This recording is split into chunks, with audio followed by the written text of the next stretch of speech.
FY21 शानदार रहा है। 11 सालों में सबसे बेहतरीन वित्त वर्ष ने निवेशकों को माला माल कर दिया, लेकिन बाजार जब बम्पर रिटर्न्स दे रहा था तब कुछ दिग्गज खिलाड़ी तेजी के इस खेल से नदारद थे। 1 अप्रैल के लिहाज से कहें तो पूरे साल इन शेयरों ने अप्रैल फूल बनाया। अब सवाल यह है कि क्या ये नामचीन कंपनियां नए वित्त वर्ष में कमाल करेंगी? इन कंपनियों में दमखम तो काफी है। बिजनेस, फंडामेंटल्स और मैनेजमेंट की कसौटी पर ये पूरी तरह खरी भी उतरती हैं। इनमें रिटर्न्स का सुपरस्टार बनने की हर खूबी मौजूद है।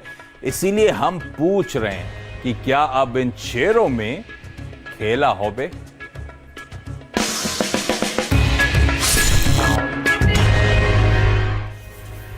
तो FY21 बीता वित्त वर्ष रिटर्न्स के लिहाज से गजब का साल रहा। आप लोग की स्क्रीन्स पे वो रिटर्न्स आएंगे Nifty, mid cap, small caps के, और क्या रिटर्न्स दिए। देखिए, निफ्टी ने 72% के रिटर्न्स दिए पूरे फाइनेंशियल ईयर में।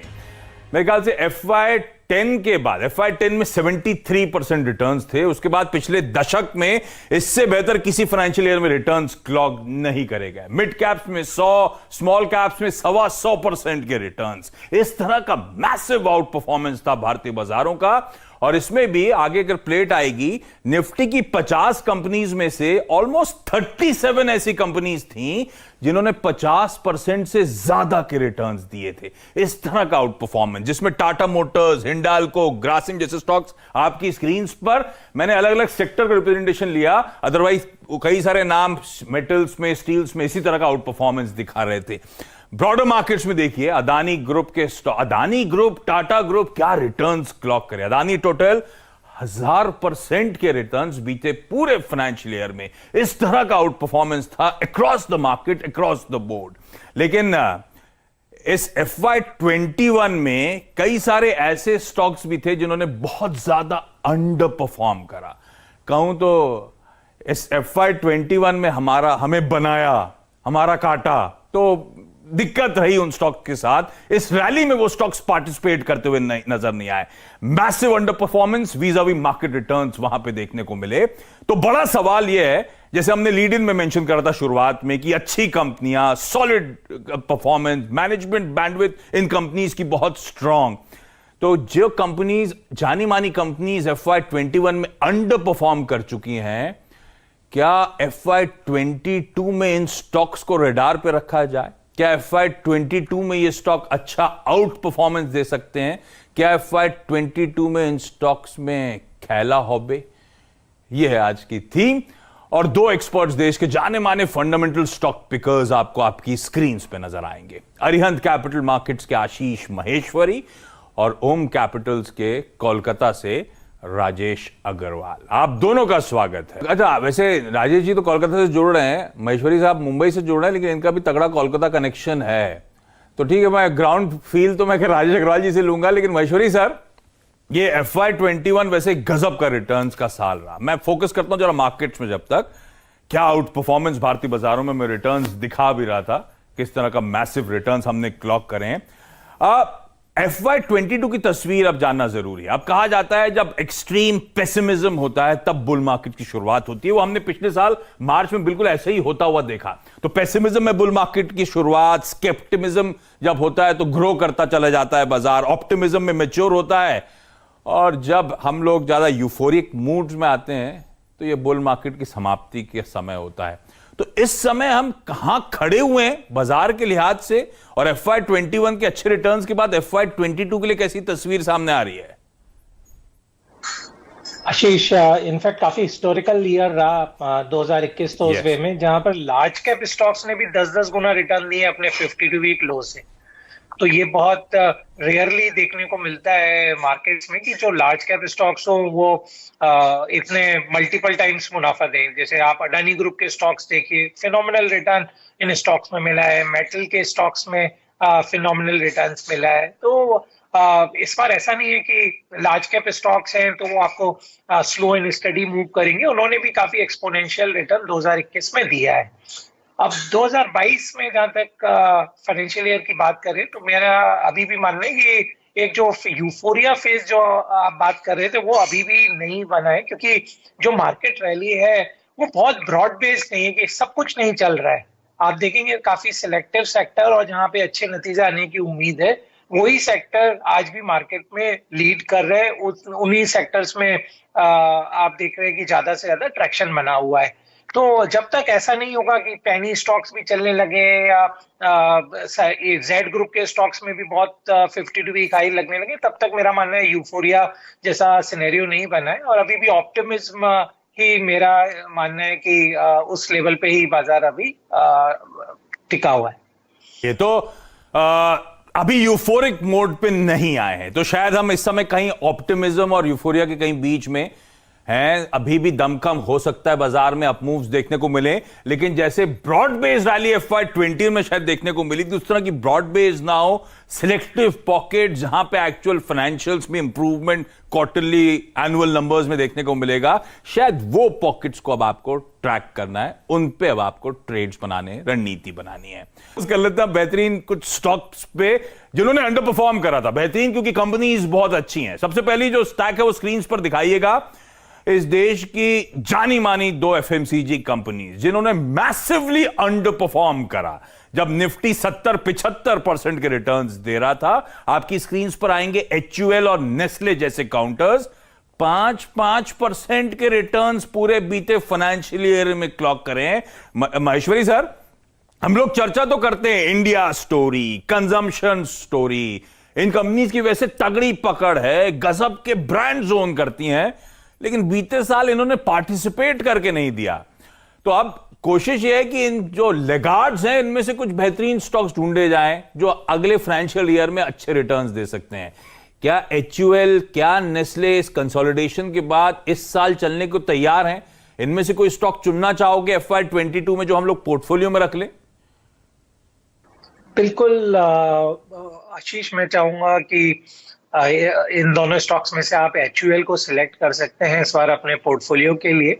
और रीजन ये है कि एक जो लॉकडाउन के कारण से जो एक थोड़ा वॉल्यूम ग्रोथ सफर हुआ था इन कंपनीज का, वो दोबारा से मोमेंटम पिकअप होना शुरू हो गया है, क्योंकि अब ये क्लियर है कि कोविड और नो कोविड अब इतना कोई मैसिव लॉकडाउन, डे टाइम का लॉकडाउन अपने को देखने को नहीं मिलेगा। तो दोबारा से जो वॉल्यूम ग्रोथ है वो पिकअप हो रहा है। दूसरा, हर्बल इन्होंने अपना जो कई सारी रेंज लॉन्च किया उसमें अच्छा ट्रैक्शन आ रहा है। GSK का भी जो प्रोडक्ट खरीदा था, प्रोडक्ट पोर्टफोलियो, वो उसका भी इंटीग्रेशन हो गया है। प्लस यदि पिछले 2-3 क्वार्टर देखें तो वो अपना जो उनका मुनाफा है वो करीब 1900 करोड़ के आसपास मेंटेन किया हुआ है HUL ने। तो मुझे लगता है कि स्लो एंड स्टडी बिल्कुल एक FMCG स्टॉक है, क्योंकि एक डिफेंसिव बेट रहते हैं FMCG प्ले।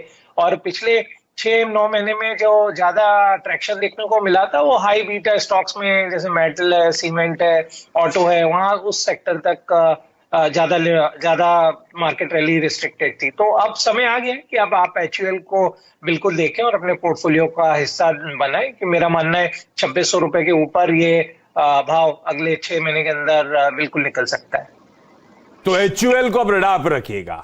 अंडर परफॉर्मेंस था, बढ़िया कंसोलिडेशन हुआ है, शायद 2600 और उसके पार जाने की इस FY22 में स्टॉक कर रहा है तैयारी। अच्छा, राजेश जी के ऑडियो में कुछ दिक्कत आ रही है, उसको रिजॉल्व करने की कोशिश चल रही है।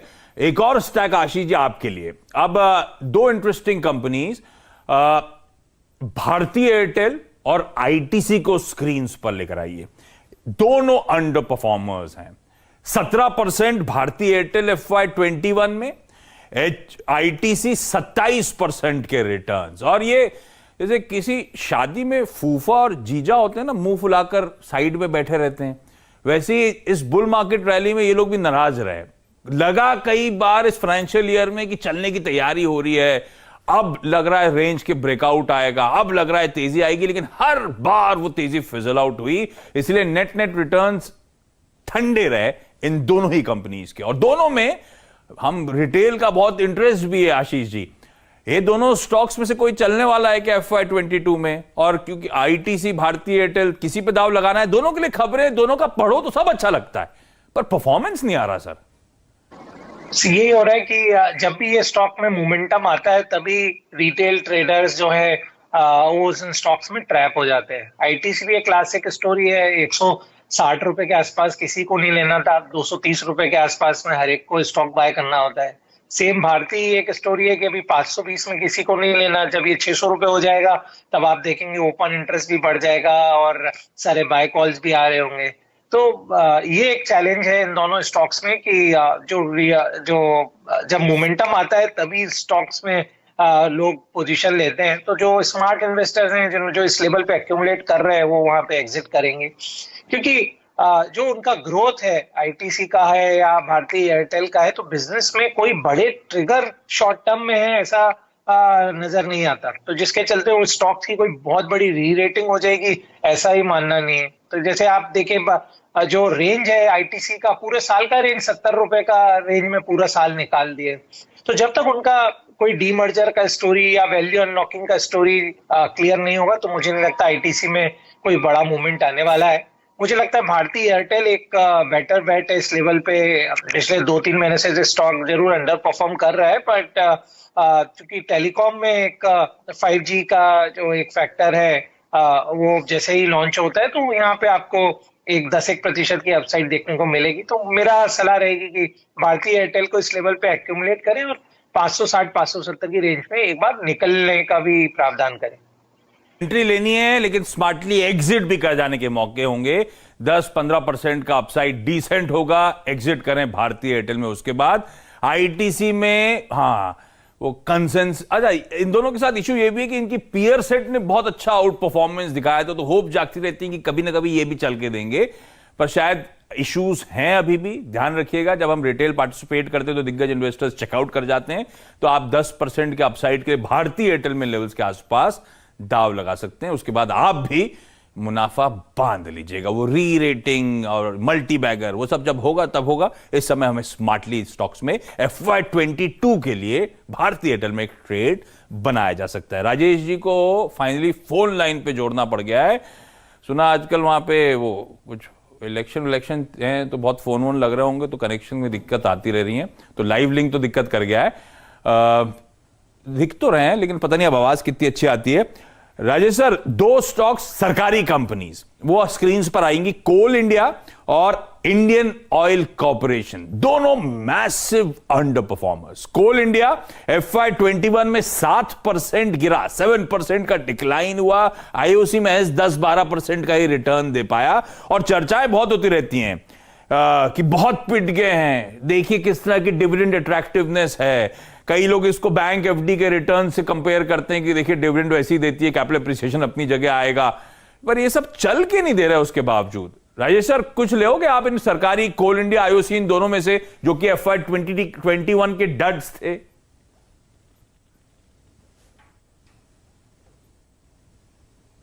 अरे राजेश सर तो लैपटॉप बंद ही कर दिए लगता है।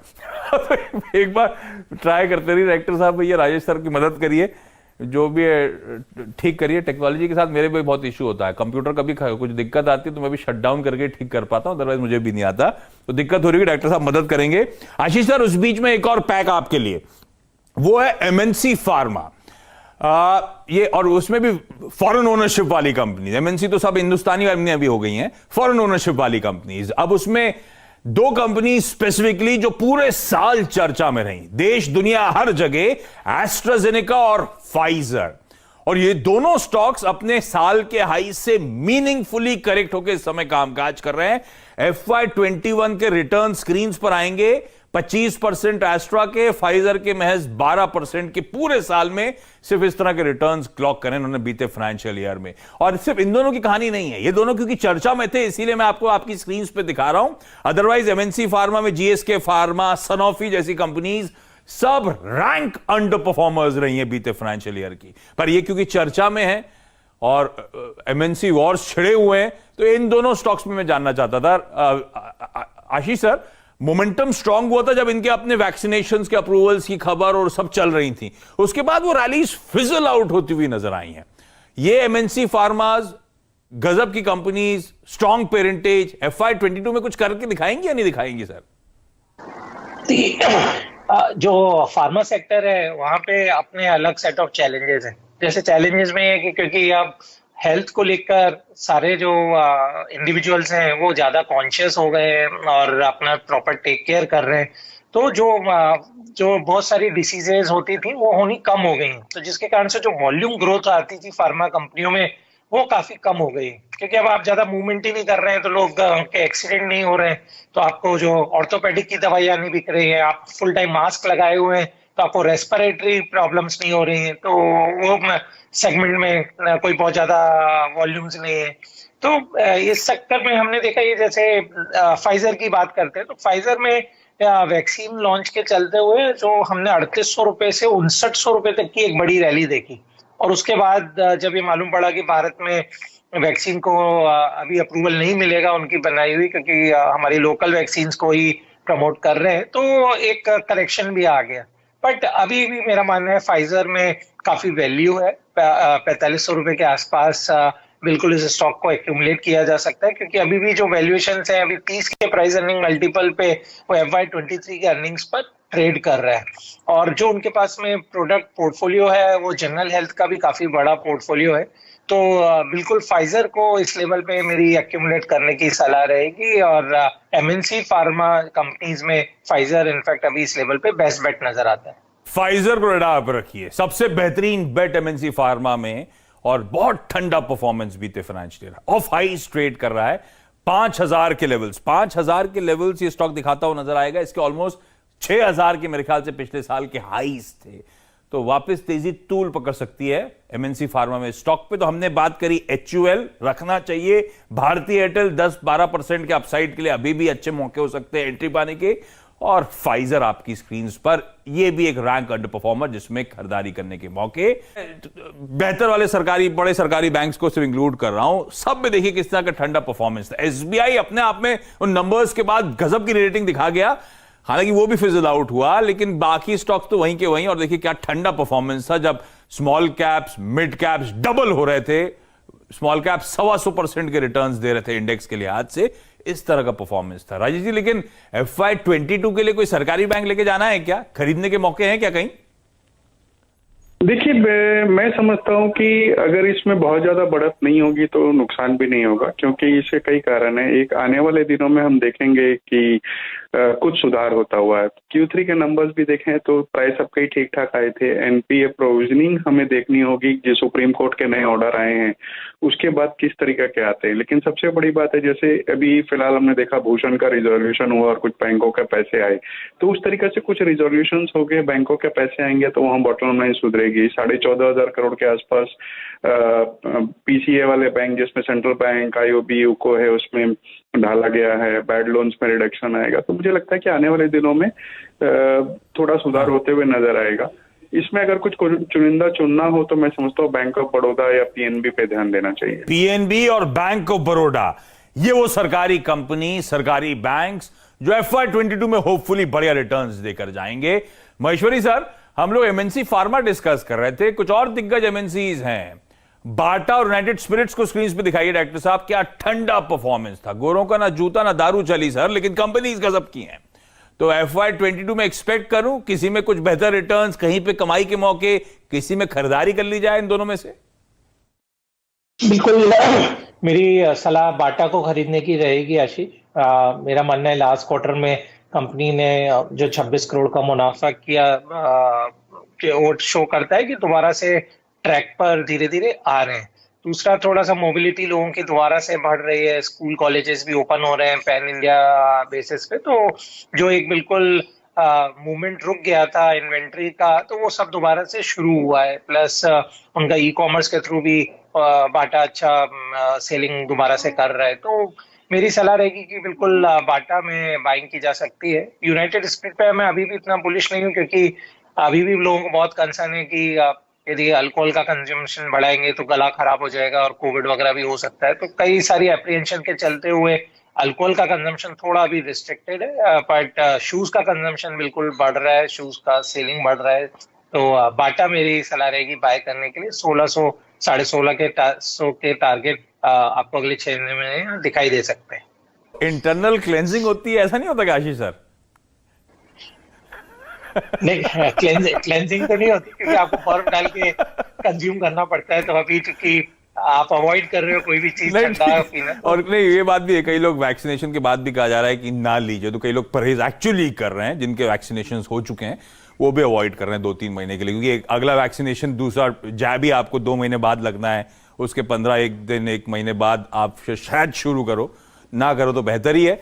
लेकिन हाँ, तो हो सकता है कंजम्पशन को लेकर रिलेटेड इश्यूज आए। बाटा एक प्रिफर्ड स्टोरी हो सकती है। क्विकली जो स्टॉक्स डिस्कस हुए वो आपको बता देता हूं, जिन पे FY22 में दाव लगाया जा सकता है। HUL, भारती एयरटेल, लेकिन भारती एयरटेल पे एक वर्ड ऑफ कॉशन कि 10-12% के अपसाइड के बाद बांधने का हमें अपने रिटर्न्स को, मुनाफे को। फाइजर पे दाव लगाइए। बाटा पसंद आता है। PNB, और जो लिस्ट में नहीं था उसमें एक बैंक ऑफ बड़ौदा। तो सरकारी बैंक्स को अगर प्ले करना है तो PNB और बैंक ऑफ बड़ौदा FY20 के लिए ज्यादा प्रिफर्ड पॉकेट, ज्यादा अच्छे स्टॉक्स नजर आते हैं। इस नोट पर आशीष सर और साथ साथ राजेश जी, आप दोनों का बहुत बहुत धन्यवाद वक्त निकालने के लिए। और आज की इस खास पेशकश में इतना ही, लेकिन आप लोग बने रहिए CNBC आवाज के साथ। न्यूज कवरेज CNBC आवाज पर ब्रेक के उस पार भी कंटिन्यू करेगा। नमस्कार।